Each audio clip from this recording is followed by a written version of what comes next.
Hello friends, कैसे हैं आप सब। तो डियर, आज के क्लास में हम लोग क्लास 7 का चैप्टर 5 ज्योग्राफी, ठीक है, इसको हम लोग डिस्कस करेंगे।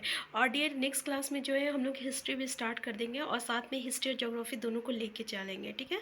तो स्टार्ट करते हैं हम लोग आज का क्लास। तो इससे जितने भी प्रीवियस चैप्टर है ना, आपका क्लास 7 का अभी तक का चैप्टर और क्लास 6 का जो है कंप्लीट हो चुका है, ठीक है। क्लास 6 का कंप्लीट हो चुका है, कुछ कुछ चैप्टर बाकी है जो कि उसको क्या सिविक्स बाकी है, उसको हम लोग पहले क्लास 7 का कंप्लीट कर लेते हैं, फिर उसके बाद करेंगे, ठीक है। तो आप हमारे प्लेलिस्ट में जाके देख सकते हैं, सोशल साइंस फॉर सीटेट के नाम से प्लेलिस्ट है। स्टार्ट करते हैं डियर आज का क्लास। तो देखिए, जल इसमें कुछ खास इंपॉर्टेंट नहीं है, लेकिन बस हमें थोड़ा सा काइंड इन्फॉर्मेशन के लिए, जब भी हम लोग जल के बारे में सोचते हैं तो हम लोग क्या सोचते हैं कि हम लोग के दिमाग में आता है जल के बारे में, अरे जल तो नदी में रहता है, जलप्रपात में रहता है, या वर्षा से जो आता है, या नल में जो जल रहता है, गड्ढे में रहता है, जहाँ पे हम लोग नाव बना बना के जो रहते हैं, बच्चे देखते होंगे कि वो नाव बनाते हैं और उसमें तैराते हैं। इस तरीके से जो है हम लोग जल के बारे में कल्पना करते हैं, ठीक है। लेकिन हम लोग कभी कभी देखे होंगे कि जब गर्मी के सीज़न में आपका गड्ढा में कभी कभी पानी जमा हुआ रहता है, ठीक है। सुबह पानी रहेगा, मान लीजिए रात को आपका बरसात आया तो सुबह पानी रहेगा और फिर शाम तक वो पानी जो रहता है ख़त्म हो जाता है, तो वो पानी चला कहाँ जाता है, ठीक है। तो इसमें होता क्या है, ये आप सब जानते होंगे कि जब पानी गर्म होता है तो वो भाप बन जाता है, जिसको हम लोग जल वाष्प कहते हैं। और वो वापस कहाँ चला जाता है, वो वापस आसमान में चला जाता है और वहाँ जाके वो मतलब कि एक जगह इकट्ठा होकर वो बादल का रूप ले लेता है, ठीक है। और फिर बाद में क्या होता है, यही बादल वर्षा देता है और फिर इस तरीके से फिर से वो नीचे आ जाता है। मतलब हमारे यहाँ, मतलब ये एक तरह का हम लोग कहते हैं ना वाटर साइकिल, जिसको हम लोग हिंदी में कहेंगे जल चक्र।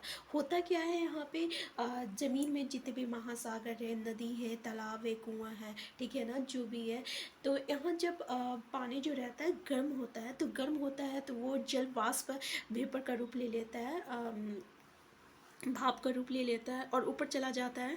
और ऊपर जाके वो आसमान बादल में जो रहता है वो आपका इकट्ठा हो जाता है, फिर वो वर्षा के रूप में फिर से वापस नीचे आ जाता है, ठीक है। तो ये जो क्रिया है ना, मतलब कि ये जो मतलब कि प्रोसेस है, ये ऐसे ही चलते रहता है और इसी को हम लोग जल चक्र कहते हैं, ठीक है।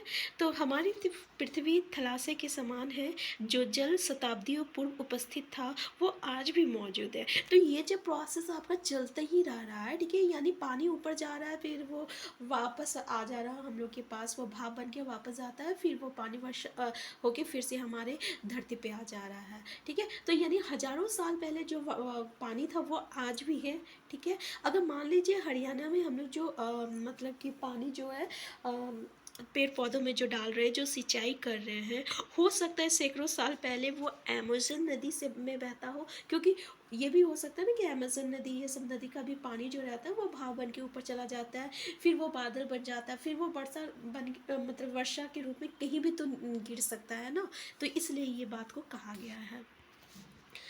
और लवण जल के मुख्य स्रोत नदी, ताल, स्रोतों एवं हिमनद है। महासागरों एवं समुद्रों का जल अलवणीय होता है और इसमें अधिकांश नमक सोडियम क्लोराइड या खाने में उपयोग किए जाने वाले नमक होता है। तो जैसे कि हम लोग को पता है डियर, जैसे कि महासागर या समुद्र का जो पानी होता है ना, वो पानी जो रहता है थोड़ा सा नमकीन लग रहता है। क्यों? क्योंकि उसमें जो हम लोग नमक जो यूज़ करते हैं ना, ठीक है, वो नमक वहीं से बन के आता है, तो उसमें वो नमक जो रहता है आपका उपस्थित रहता है, जिसको हम लोग सोडियम क्लोराइड कहते हैं। इस सोडियम क्लोराइड जो है ना, ये आपका खाने वाला नमक है, ठीक है। तो ये महासागर और समुद्र में ही पाया जाता है और इसको हम लोग क्या कहते हैं, इसको हम लोग कहते हैं आपका लवणीय। देखिए, समुद्र का जल रहता है लवणीय होता है, मतलब उसमें नमक होता है, ठीक है।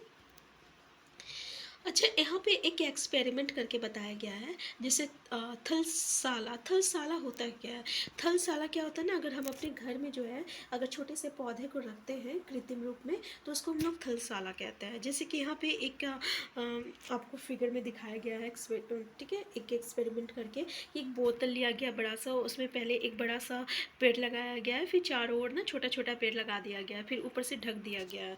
तो यहाँ पे हम लोग क्या देखते हैं, फिर पानी उसमें दिया गया है, तो उसमें क्या देखते हैं हम लोग कि वो जो पानी है ना, वो तो पहले पत्ती जो रहता है उसको अब्जॉर्ब करता है, फिर वो पत्ती में से वो पानी जो रहता है ना, भाप बन के जब वो निकलता है ना, ठीक है, उसकी निकलता है तो वो बोतल में फिर से ठंडा होकर नीचे आ जा रहा है। मतलब क्लियर समझ में आया आप लोग को? कहने का मतलब ये है कि ये जो बोतल है, ठीक है, अगर यहाँ से जो पानी है ये पत्ते जो है कंज्यूम कर रहा है, उसके बाद वो क्या हो जाता है, वेपर बन जाता है, फिर वो पत्ते से निकल जा रहा है। अब निकल के ये तो बाहर नहीं जा रहा क्योंकि वो लॉक है, तो वो वापस जो है वो भाप है। अब वो भाप जो है वापस तो पानी बनेगा ना जब वो ठंडा होगा तो वो फिर वापस वो बोतल में ही आ जा रहा है, ठीक है। तो इस एक्सपेरिमेंट से हम लोग ये बता सकते हैं कि ये जो प्रोसेस हो रहा है सेम प्रोसेस हम लोग की जो धरती में भी है वैसे ही होता है। आपका धरती में जितने भी महासागर है, नदी है, कुआं है, वहाँ का भी पानी जो है आपका जो रहता है वेपर बनता है, जलवाष्प बनता है, वापस बादल बनता है, फिर बादल में वो जो है ठंडा होके वो वापस जो है ज़मीन में गिर जाता है, धरती में गिर जाता है, और इसी को हम लोग क्या कहते हैं, जल चक्र कहते हैं। क्लियर है यहाँ पे? यहाँ पे देखिए, क्या आप जानते हैं, ये चीज़ काफ़ी इंपॉर्टेंट होता है, क्वेश्चन इसमें से जो है आपका ज़रूर पूछा जाता है, ठीक है। अगर आप टीचर लेवल किसी की भी तैयारी कर रहे हैं और सीटेट के लिए जो है यहाँ पे स्टेटमेंट बेस्ड क्वेश्चन आता है, और जैसे NVS, KVS, BPSC, Bihar state, और जैसे कि आपको अभी पता होगा बीपीएससी के लिए जो है एनसीईआरटी की बुक बहुत ही इंपॉर्टेंट है डियर, ठीक है। तो क्या आप जानते हैं लवणता 1000 ग्राम जल में मौजूद नमक की मात्रा होती है, ठीक है। महासागर की औसत लवणता 35 भाग प्रतिशत 1000 ग्राम है। मतलब क्या हो रहा है, 1000 ग्राम जल में जितना आपका नमक प्रेजेंट रहता है ना, यानी मौजूद रहता है, उसको हम लोग लवणता कहते हैं, ठीक है। 1000 ग्राम जल में महासागर की औसत लवणता कितना है, तो 35 भाग प्रति 1000 ग्राम, ठीक है। तो एक बार याद कर लीजिएगा, 35 भाग प्रति 1000 ग्राम। यहाँ पे देखिए, क्या आप जानते हैं इजराइल के मृत सागर में 340 ग्राम प्रति लीटर लवणता होती है। देखिए, इजराइल का जो मृत सागर है ना, उसमें 340 ग्राम प्रति लीटर लवणता होता है। तैराक इसमें पल्लव कर सकते हैं, क्योंकि नमक इसमें क्या होता है कि नमक इतना ज़्यादा रहता है ना कि कोई भी इसमें जो है डूबता नहीं है, ठीक है। तो याद रखिएगा कि आपके इजराइल में कितना जो रहता है कि मृत सागर में कितनी लवणता होती है, ठीक है। यहाँ पे जल का वितरण बताया गया है, मतलब ये जो पानी है ना कि कहाँ से कितना प्रतिशत आ रहा है, जैसे कि आप देख सकते हैं महासागर में इतना प्रतिशत है, बर्फ क्षत्रक में इतना प्रतिशत है, सॉरी, भूमिगत जल मतलब जो ज़मीन में जो जल है, ठीक है, या वो इतना प्रेजेंट है। फिर झीलों का लवण जल, फिर स्थलीय समुद्र एवं नमकीन झीलें, वायुमंडल और नदियाँ। तो इस तरीके से सब इसका प्रतिशत दिया हुआ है, और पूरे 100% सब मिला के है, ठीक है। तो ये कुछ खास इंपॉर्टेंट नहीं है, ये आपको भी पता है कि जल जो है वो हर जगह है, और हर चीज़ को हर जगह का अपना अपना कॉन्ट्रीब्यूशंस रहता है, सबका अपना अपना परसेंटेज है, और सब इस तरीके से जल जो है हर तरीके से यहाँ पर डिस्ट्रीब्यूट है। साधारण क्रियाकलाप द्वारा जल के वितरण के प्रदर्शित किया जा सकता है, मतलब किसी एक्टिविटी के द्वारा हम लोग समझ सकते हैं कि हमारे जो पृथ्वी में जल प्रेजेंट है वो किस तरीके से है। जैसे कि मान लीजिए यहाँ पे क्या है, एक एक्सपेरिमेंट किया गया है जिसमें 2 लीटर पानी लिया है, ठीक है। इसमें से सिर्फ मात्र जो है 12 चम्मच पानी को निकाल के अलग कटोरा में रख दिया, ठीक है। इसमें 12 चम्मच पानी है और इसमें 2 लीटर है, ठीक है। अब ये जो बाकी का जो पानी है ना, 2 लीटर में से 12 चम्मच हम लोग निकालते हैं, उसके बाद जो पानी है ना, इसमें नमक प्रेजेंट है। क्या प्रेजेंट है? नमक प्रेजेंट है। तब आप बता सकते हैं कि हम लोग कितना पानी को सिर्फ यूज़ कर रहे हैं, ठीक है, क्योंकि अधिकतर पानी में तो नमक प्रेजेंट है और वो पानी को हम लोग कंज्यूम नहीं कर सकते हैं, लेकिन ऐसा पानी जिसमें नमक नहीं है उसी को हम लोग पीने के लिए यूज़ करते हैं, ठीक है। तो कितना प्रतिशत पानी ही हम लोग यूज़ कर रहे हैं, जबकि पानी जो है अभी सबसे ज़्यादा इंपॉर्टेंट है, ठीक है। तो हम लोग कितना प्रतिशत हम लोग की जमीन, हम लोग की धरती पे जितने भी पानी प्रेजेंट है उसका कितना प्रतिशत जो है हम लोग कंज्यूम करते हैं। इस एक्सपेरिमेंट से हम लोगों को ये पता चलता है।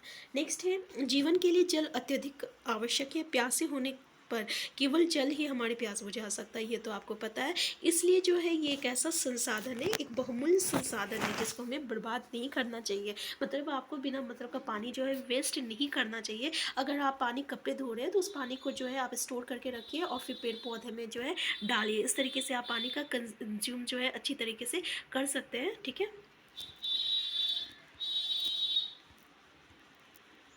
तो डियर, इससे आगे जो है हम लोग नेक्स्ट क्लास में डिस्कस करेंगे और नेक्स्ट क्लास में इस चैप्टर को जो है हम लोग कंप्लीट कर देंगे। तो आज के लिए इतना ही, हम फिर मिलते हैं, तब तक के लिए आप स्वस्थ रहिए, खुश रहिए, अपना ख्याल रखिए, और इस चैप्टर में कुछ खास इंपॉर्टेंट था नहीं, ठीक है डियर।